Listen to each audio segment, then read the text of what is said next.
नमस्कार। तो चलिए एक ऐसे साल की कल्पना करते हैं जो किसी राज्य की पूरी किस्मत ही बदल दे।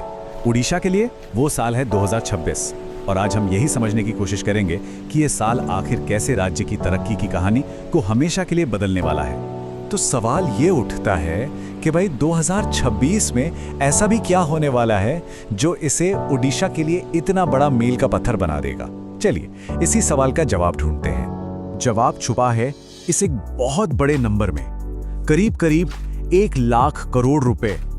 जी हाँ, ये वो टोटल इन्वेस्टमेंट है जो उड़ीसा में उन मेगा प्रोजेक्ट्स की नींव रखेगा जो राज्य की पूरी तस्वीर ही बदल कर रख देंगे। ये सच में एक बहुत बड़ा, एक जबरदस्त बदलाव है। तो आइए उड़ीसा के इस 2026 विजन को जरा और करीब से देखते हैं। ये कोई छोटे मोटे प्रोजेक्ट्स नहीं है, बल्कि एक बहुत बड़ा, एक बहुत ही महत्वाकांक्षी प्लान है। अच्छा, एक बात साफ कर दूं, 2026 में ये सब प्रोजेक्ट्स बनकर तैयार नहीं हो जाएंगे। नहीं, लेकिन 2026 वो साल है जब इन सारे बड़े बड़े सपनों पर जमीनी काम शुरू होगा। मतलब प्लान से निकलकर हकीकत में उतरने का साल, एक नए दौर की असली शुरुआत। चलिए सबसे पहले पिलर की बात करते हैं। देखते हैं कि ये विजन कैसे आसमान में एक नई उड़ान भरने वाला है। सबसे पहले बात जगन्नाथपुरी इंटरनेशनल एयरपोर्ट की। अब देखिए, पुरी तो पहले से ही दुनिया भर में फेमस है ना? एक बड़ा तीर्थ स्थल, एक बड़ा टूरिस्ट हब। और अब सोचिए, इसे अपना खुद का एक ग्लोबल गेटवे मिलने वाला है, मतलब दुनिया से सीधी कनेक्टिविटी।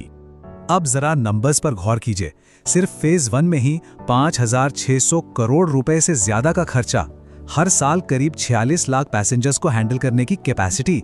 और सबसे जरूरी बात, जमीनी काम 2026 में ही शुरू हो जाएगा। तो जाहिर है इसका असर सिर्फ टूरिज्म और कनेक्टिविटी पर नहीं पड़ेगा, हजारों नई नौकरियां भी तो आएंगी। तो आसमान से उतरकर अब जमीन पर आते हैं और बात करते हैं भुवनेश्वर के मेट्रो प्रोजेक्ट की, जो सही मायनों में शहर का भविष्य बदलने वाला है। भुवनेश्वर मेट्रो का रोड मैप आप देखिए, एकदम क्लियर है।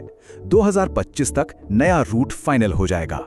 इसके बाद जो डिटेल्ड प्रोजेक्ट रिपोर्ट होती है, यानी डीपीआर, उसे मिलेगी सेंटर से मंजूरी और फिर 2026 में शुरू हो जाएगा जमीन पर काम। ये शहर के पूरे ट्रांसपोर्ट सिस्टम को एकदम मॉडर्न बना देगा। चलिए अब आते हैं इस पूरे बदलाव के सबसे बड़े, सबसे अहम हिस्से पर, और वो है उड़ीसा की समुद्री ताकत। जी हाँ, सबसे ज्यादा पैसा यहीं लग रहा है। देखिए, उड़ीसा के पास एक बहुत लंबी कोस्ट लाइन है ना? तो अब प्लान ये है कि इसका पूरा फायदा उठाया जाए, ठीक वैसे ही जैसे गुजरात या मुंबई ने किया है। मतलब एक बड़ी मैरीटाइम पावर बनने की तैयारी है, और ये एक ऐसा कदम है जो स्टेट की इकोनॉमी में एक बिल्कुल नई लहर लेकर आएगा। और ये होगा कैसे? इसके लिए 3 बहुत बड़े प्रोजेक्ट्स लाइन में हैं। पहला, गंजम में एक डीप सी पोर्ट, लागत 21,000 करोड़। दूसरा, केंद्रपाड़ा में एक शिप बिल्डिंग क्लस्टर, जहां बड़े बड़े जहाज बनेंगे, लागत करीब 25,000 करोड़। और तीसरा, पारादीप पोर्ट का एक्सपेंशन, इसमें लगेंगे 46,000 करोड़। मतलब ये जो नंबर्स है ना, ये खुद ही बता रहे हैं कि ये विजन कितना बड़ा है। और एक और बात, इन पोर्ट्स का फायदा सिर्फ उड़ीसा को नहीं मिलेगा। सोचिए, बिहार, झारखंड, छत्तीसगढ़ जैसे जो लैंडलॉक्ड स्टेट्स हैं, उनके लिए ये ट्रेड का एक नया गेटवे बन जाएंगे। मतलब पूरा ईस्टर्न इंडिया एक इकोनॉमिक हब बन सकता है। अब जरा ग्रोथ को देखिए। 2015 में ओडिशा के पोर्ट्स की कैपेसिटी थी सिर्फ 71 मिलियन टन, और अब 2030 का टारगेट क्या है? 300 मिलियन टन। मतलब ये जो उछाल है ना, ये जबरदस्त है। ये दिखाता है कि उड़ीसा का एम्बिशन कितना बड़ा है। तो एयरपोर्ट, मेट्रो, पोर्ट्स, इन सब का कुल मिलाकर ओडिशा के इकोनॉमी पर क्या असर पड़ेगा? आइए इस पर एक नजर डालते हैं। तो आज की तस्वीर क्या है और भविष्य का लक्ष्य क्या है? आज ओडिशा एक डेवलपिंग स्टेट है।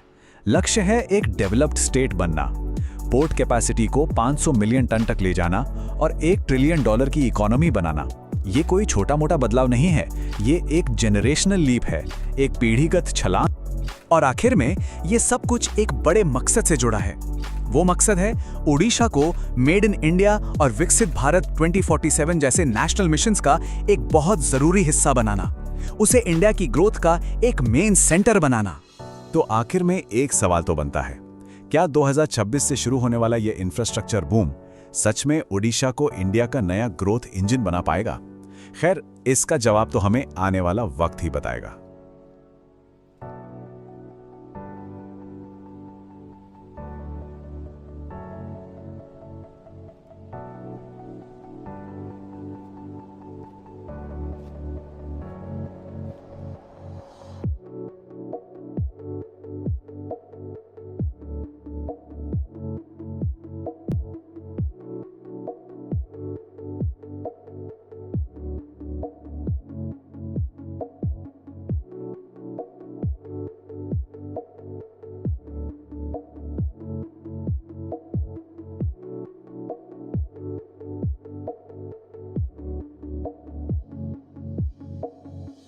एक ऐसा सवाल है जिसका जवाब हमें आने वाला वक्त ही देगा।